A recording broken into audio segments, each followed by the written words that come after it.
Hey, Seminole State family. Who's afraid of the big bad bib? Not you. We're going to walk you through it. Let's get it going and doing.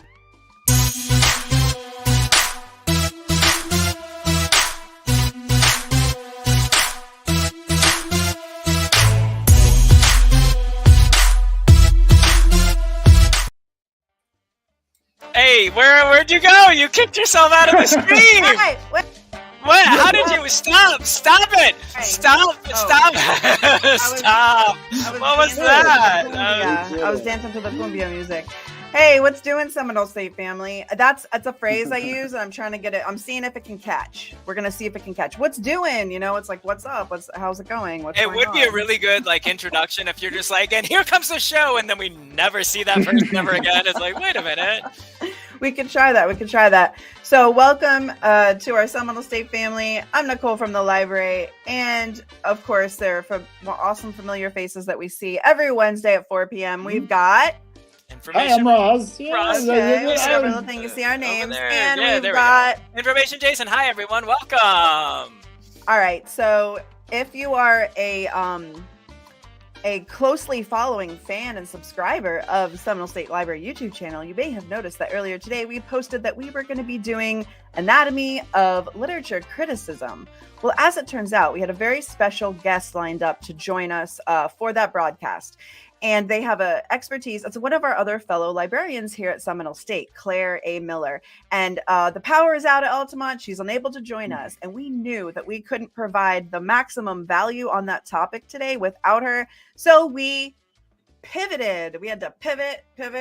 Okay, like if you watch those old Friends reruns, I know Friends is popular again now. They're moving the couch and they're moving it up through the narrow apartment hallway. And they're like, pivot. You got to pivot it just right. Well, we pivoted just right to talk about something that lots of students are working on lately. Right, Ross? That's right. Yeah. I mean, this is kind of like the big assignment that 4 of my classes that I work with are doing right now. This annotated bibliography. Okay. So who's afraid of the big bad bib? And we're going to talk through it today. They're actually not that scary because really they're getting you completely prepared to write that paper, actually almost practically writing the paper. You're already starting to write the paper in essence, right, Ross? That was what you had brought up earlier today. That's the way I always describe it, is like, this is the stage of your process, like where you're kind of outlining your paper. You mean, sometimes this project might stand on its own as an assignment, but often it's paired with a research assignment where what you're doing at this stage is collecting sources and kind of trying to figure out what they do and how you're going to use them, that kind of thing. So it really is like the pre-research step. I mean, it's still research, but it's like kind of the pre-research paper step often. Okay. Yeah, I just helped somebody, one of our students the other day with one of these, and they felt like they were unsure as if they were doing it correctly, and they were. So even though they weren't afraid of like the assignment in the sense that they were like worried it was going to be too much work, they were still worried that they weren't doing it right, but it turns out they were. So a lot of times our fears or trepidation about working on an assignment such as an annotated bib can be assuaged or reduced by hanging out with some librarians and us walking you through the assignment, because we help tons of students with assignments like annotated bibliographies every day. So we're used to seeing like the patterns of like what kind of works and the approaches. And of course we do have, I have to give a shout out real quick before we really dive into this, to the Academic Success Center. They are our partners in coaching students through actually like writing, like the mechanics of writing, which we can kind of coach you on. So we have to give a shout out to the Academic Success Center. They are there to help you. So any of our Seminole State family, please use their services. They're very helpple. All right. So where do we start out, Ross? So we're starting from scratch. The student that came in today, had they even started it yet or no? No. So that's a great example there. I was working with a student earlier and they came in and they said, I don't know where to start on this project because they'd never heard of an annotated bibliography. And it does sound kind of scary. I mean, I before college, I had never heard of one of these either before, but the important thing to remember is that you're doing the same thing lots of times when you do this assignment. Really, you're going to be finding sources, and you'll probably have to find 3 or 5 or 10 of them. And then for every source that you find, you're going to have to make a citation for that source. Okay, we can look at that. And then you're going to have to annotate that source, which the annotation is where you're going to start thinking about how to use that information. You know, what is the article that you looked at, or what is that book, and you know, how do you trust it, and you know, what do you do with that information? How does it help your topic? So it really is kind of like you're outlining everything that you're doing on your project. You're just kind of doing it in baby steps. And that's why it's like technically like you're actually starting to write the paper. So that's kind of the point that, hey, it's not like you're not spinning your wheels. This is actually helping you actually get into write the actual paper it's for. So Ross, do you want me to pop in your screen share? Sure. Yeah. This is a guide that I saw here, because really when we talk about an annotated bibliography, you're really only doing 3 things. You're going to summarize the source. Number 1. That's part of what you're talking about, is you're just kind of saying, like, this is what the article is. They studied this. You know, maybe they did, you know, this is what they did in their research. Here was their conclusion. Then you're going to talk a little bit about how to evaluate that source. You know, like, why do you trust this information? Well, maybe the author of this article was a professor of the topic at a university. Okay, but they probably have some credibility there. Maybe you can even see, like, hey, this source has 35 other sources. So, like, I can probably trust that. And they're not really, you know, swaying me or persuading me. They're just presenting it. So this is where you establish, like, hey, this is a pretty good quality source, right? And I trust it. And then the last step of any annotation that you'll ever write is just, how do you use this? You know, the reflection step of this process. For the particular paper it's for. Mm-hmm. Like, okay. Right. How does this help me make my argument? Or, you know, what information does this provide that I can use in my paper? So the activity is designed to get you thinking about every single source in making really intentional choices with what you keep to include later on.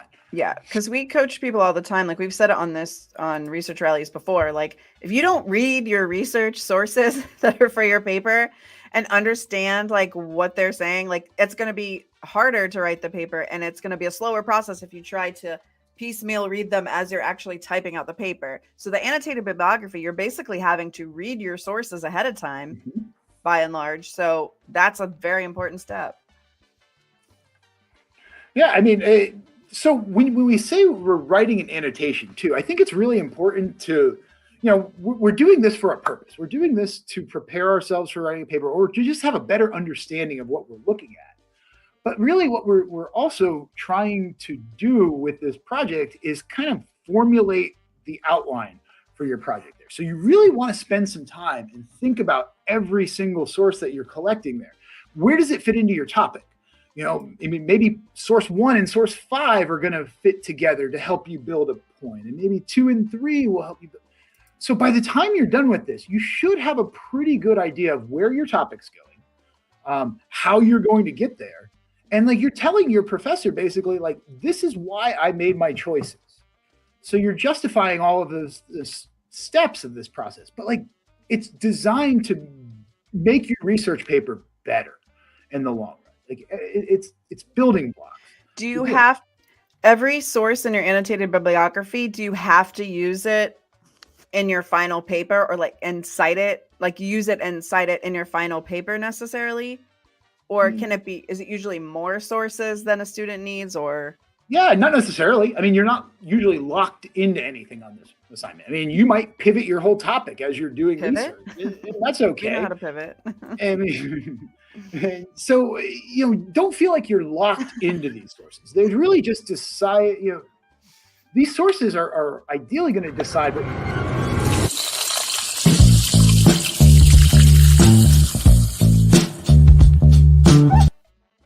I'm really good at interrupting people. I have to throw that in. Oh, Ross, that was not me. I did not throw that do in. it. We haven't heard anything from Jason, and he pops up like the little banner on there to dig at me, which is cool. Okay, we dig at each other. We do that. So yeah, thank you, Ross, for you know, surviving that little interlude there.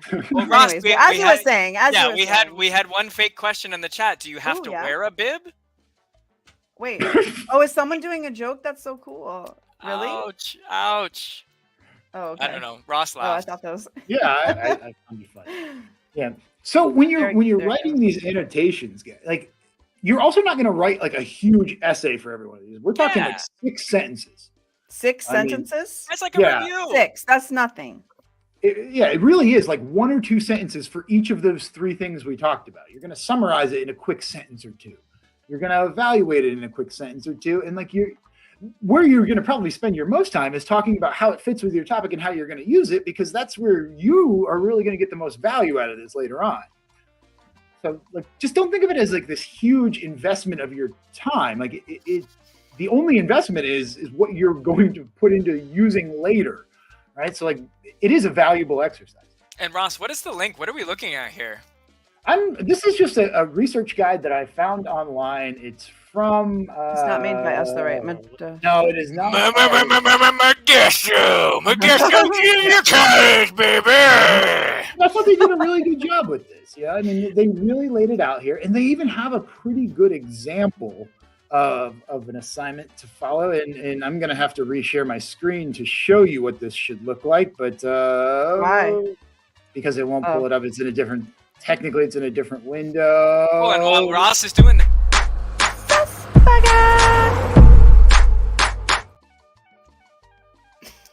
Like I said, really great at interrupting. Like, Oh man, why should I quit doing something I'm so good at? It's a tasty Sussburger. I just want to remind our viewers and the students in the chat, go ahead and participate here, and we'll push out that link for the IDS 1107 credit towards the end. But make sure to follow the prompts in the chat there. And Ross, did you find your new page? Yeah. So I'll pop it in here. Let me see if I can make that a little bit bigger so we can actually see what we're talking about. Control plus. So anyone that doesn't know, Control plus. I didn't learn that until I was in my 30s. Okay, Control plus, and Control minus actually makes the screen, the print smaller. I don't know that works in Word though. Yeah. Well, okay, we can kind of see the out. We can kind of see. Okay, so we got a citation to start. Basically, yeah. Hold on, Ross. We have a question in the chat. We have a question. Is there a maximum limit for how many sentences or annotation should be? And how should I go just for the 6? I wouldn't say there's a maximum on it. DZAM! More detail is better, but you don't have to write a full essay for each one of these, really. It's designed to be a quick paragraph, just kind of setting the stage for what the source is and like what it does for you. So like if you look at this, this is a complete annotation here, citation and an annotation. So this assignment that I'm looking at right now has like 1, 2, 3, 4. It actually has 5 sources on this one, 2 pages, I guess it is.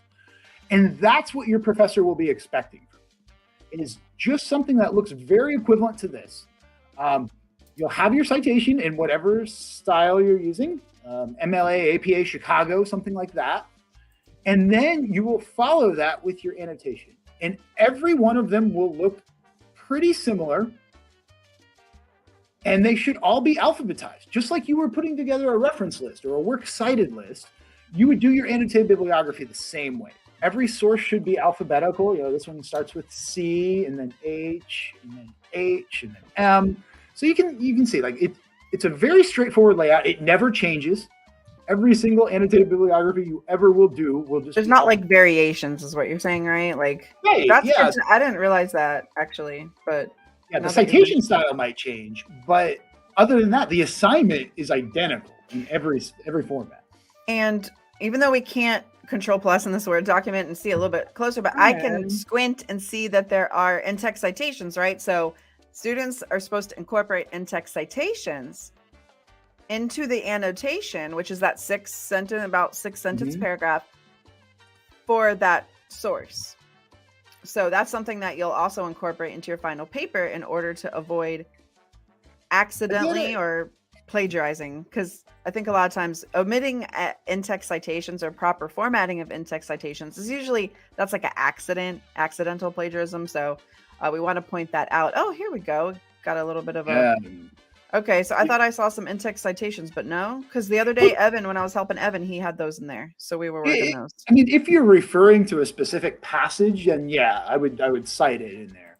But often if you're just speaking generally, it's not necessary because you've got the citation for the source right above it too. So okay, so even though So the annotation, even though the annotation is technically like a paraphrase, like a rephrasing of what the student has read in the source or the article, they still don't have to use the in-text citation in the annotated bib unless you're using a direct quote. Direct quote, definitely. Yeah, anytime you use a direct quote anywhere, you want to cite it. Okay. That's just goes without it. It's saying, like, if you directly quote it, you must cite it like immediately. Okay.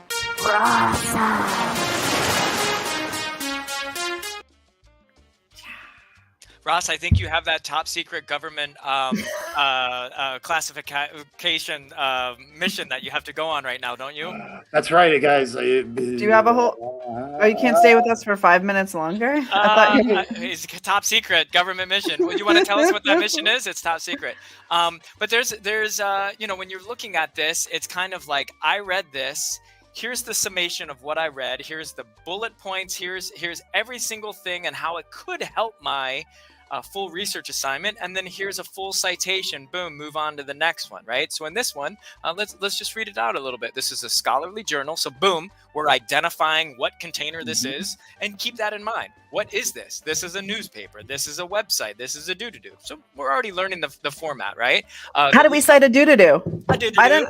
Oh, wait, hold on. That's not on this citation guide. What? A do-do-do. Learn something new every day. Yeah, a do-do-do, a da-da-da, dee-dee-dee, a ba-fa-foo. The lead author has been... Okay, so now we're giving credence to who that author is. And again, you're just breaking it down. You could see, going back to Dzam's question, I don't even know if that's 4 sentences, right? The date of the article does not detract, so we're actually looking at the date. That's 2005. I might have a conversation about that and see, right? It's in meteorology. I would think something's changed from 2005 to 2023, but I don't know. But I'm just looking at that because of the author's credentials and the fact that the article, this is credible and reliable. Boom, you give me a little assessment on what you read. There's a link there. We can go back and plug that in, and then you move on to your next one. Make sure to keep in mind that you're looking at your assignment criteria. How many do you need? Have the conversation with your professor, ask them, and just make sure that you know exactly what it is that you need to do. Usually it's 5. Usually the sentences are 4 to 6, something like that.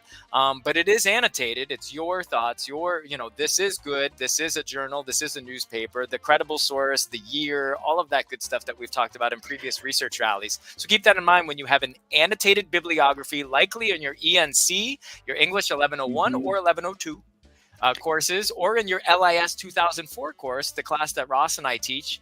This is the major assignment that we have. I'm teaching it right now for the summer B. Ross is teaching it in the fall. So we always do these annotated bibs. What did you learn? What is in it? Give us a brief summation. Make sure you have a full citation, and boom, go on to the next one. Right, Nicole? Yeah, Ross, I was going to ask that student that you helped earlier this afternoon with the annotated bib that hadn't started it yet and had trepidation.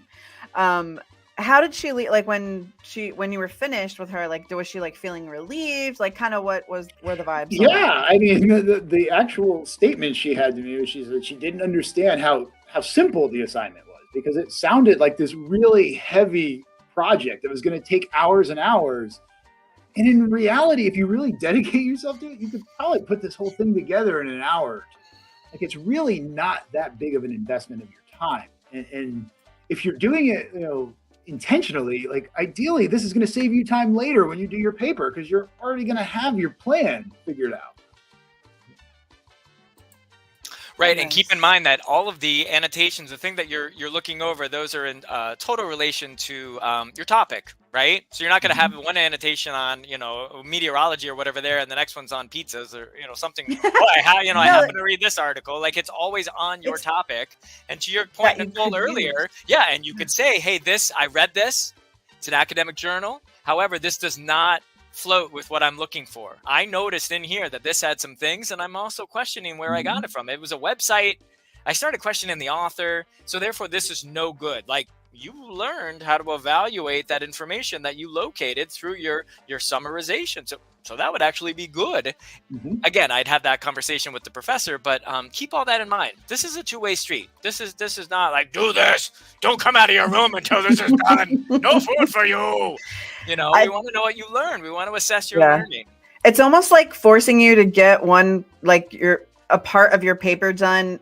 Like, instead of one assignment, you research and write a paper. It's like do the research. This is the assignment, and write an annotated bib, and then that helps you write the paper. So it's like kind of poking and prodding you to get that part of the process done. Ooh, Well, look at that. I'm so glad you asked. Okay, DZAM. Yes, DZAM. Yes. The library is the place to go. And go ahead, pop off, Ross. Ross has to go. He has a top secret mission. He's got to go. He works for the government. He works for the government. He's going to disappear in their library division. Oh! And just like that. He's disappeared. He works for the library in the government. Yeah, so DZAM is in Jeff Nelson's class for the IDS. So, Nicole, tell him about the chat. Yeah, DZAM, you can contact us about citations, or anyone that's watching, through chat. You can also come and see us in person. You could even chat and like let us know, hey, I want to come in person. Who's going to be there at what time? If the library's open, a librarian is here to help you. Okay. What was that comment, Jason? Yeah, it was with regard to, so you can check and see, or the librarians can check and see if it's MLA, if it's APA, just depending on little minor differences, but the foundation's always going to be the same, right? Who is the author? The author's name's always going to come first. It had to have been written in some time in history, therefore a date must be included. If it's an online or a virtual or a web source, guess what? That URL or the link should be included. So is there a title of the art? Oh, the title should be that. So this is kind of cut and dry stuff, but we can help you with the exact formatting of where things go. Kind of like when you're mailing a letter, things have to go in a certain spot, or when you're putting a decimal point on a check, right? If I want to give Nicole a check for $100 and then I put the decimal point over 2 spaces, I give you $1 check. Put that decimal point. I give you a $1 check. That's it. I think, Sam, you're referring to with the citation tool that's common in pretty much almost every database. They look all a little bit different, but they usually have some kind of like tabbed type function. Some of them you have to scroll down, but that's where you can figure out if you're on the right citation style that's been assigned by your professor. So here I can toggle between MLA, APA, and I'm glad you brought that up, because what you're supposed to do is you can use that tool, but you are supposed to double check that citation. Okay. And you mentioned in your comment that there's that tool, but you're not sure if it's exactly right. Yes. So instead of rechecking yourself, why not pop in with a librarian and do that? And you can do that on chat. You can also make an appointment with us. We got a little tiny URL for that as well. So if you want to meet with us online or in person, you can set that up ahead of time. So yes, we can help you with citations. Is the long way of saying that. Absolutely. We're here to help. And DZAM, and for everyone else from the IDS courses, you should have a librarian embedded in your courses. So I can help you with that. In particular, in Professor Fox's class, you should also have a librarian as well. Just drop us a note in the Canvas, right? Just drop us a note directly and just say, hey, do you have some time? We have appointments. You can drop into the libraries. We're available via chat as well. And keep that in mind as you're going through this course, but also your next course. And also if you plan on direct connecting to UCF and also in real life, right? I mean, you're going to want to know who exactly, you've always heard this. Nicole says, hey, did you hear the latest thing? And I immediately go, where'd you hear that? Who told you that? Where'd you get that information from? Because we're always evaluating, as we should, these sources for credibility. It just turns out that in the academic world, in college, we need to make sure that citation is specific, but it's the same thing. Again, if you're mailing a letter, if you're drawing up a document and all that stuff is not in the correct order, I don't think that document's going to get, notarized or officially legal or anything. It's probably going to be whack, and don't play yourself. Where's my banner? Where's the banner? Stop playing banner. It's a baried banner, but it is there. Don't play yourself. Okay. Stop playing yourself. Stop. But Jason, I have a discussion point for you. Sure. So we might disagree on this. Would you say that for an annotated bibliography that a student needs to read the entirety of every article in their annotated bibliography? Would you argue that? Yeah, for a 575-page paper, of course. All 57,595 pages. No, but in all seriousness, what you want to do is you want to look at your time management. You want to see when the assignment's due. I would look at that right at the beginning of each course. I would look at the syllabus and see if I'm looking at my weekly calendar. Again, when's it due? How many do I need? And then, Nicole, I would weigh those factors into the ratio, but also what it is. If it's a website, a web address, usually you can see this is a 2-minute, 5-minute read. But again, to your point, if it's let's say An 77. article like It should say on the upper, if you maximize associated it. risk. Like, look at this thing. This is Yeah. going to take me a long time to read. Correct. So to your point, I would read the abstract. I would kind of see if Yes, the main right up points are there top. based on the Gale database. There should be some main points. I'd look through some of this. And okay, as you're scrolling down, okay, we're all getting a little bored Oh, here. I'm back Okay, into the citations, but down at the bottom, usually Yeah. there's a summary, a conclusion. I couldn't there see it. should be. Okay, so sometimes if you find a really heady, thick article that's big and long, and you're like, I think this is going to help me, but it's like, I'm doing this annotation, I don't have time to read. You might not literally read the whole thing, but usually if you spot check read it, maybe Control F and find certain terms and spot read parts, read the abstract, which is at the beginning, and the conclusion, which is at the end. Sometimes that can help you evaluate enough a source so that you can decide, yes, I want to put this in my annotated bibliography, and you can know enough about it to write that evaluation that Ross was mentioning about. Remember, you're Sure. summarizing, or writing a summary rather of the article, a very short, up to 6-sentence summary. So that's another tip that might come in handy, because And remember, Nicole, this Yeah. is your assignment as the student. So if you choose something and you want to read it or don't want to read it, you also don't have to include that. There's millions of other sources in the online library that you can choose from. millions. Millions. Millions. Does anyone get the Millions. reference? We have so many old references. Yes. I was like, Jason, you're a music expert. Have you ever heard, you've heard of the band Mr. Big, right? Mr. Big. Yes. Go ahead. Sing me their one favorite famous song. I don't want to get a copyright strike on the channel, Jason. Oh, then tell us what the name of But it is. The name of their top song, I think, was To Be With You. Now, this is in the 90s, and I was like in 5th grade, and they were like my favorite band. And I was like, oh yeah, I'm so into metal. They're like a metal hair band. And then the other day, one of their songs popped into my head randomly, and I'm like, I have to look them back up on Spotify. Not sponsored yet. And I did, and I was like, oh my gosh, wait a minute. They're not hair metal. They are like the boy band.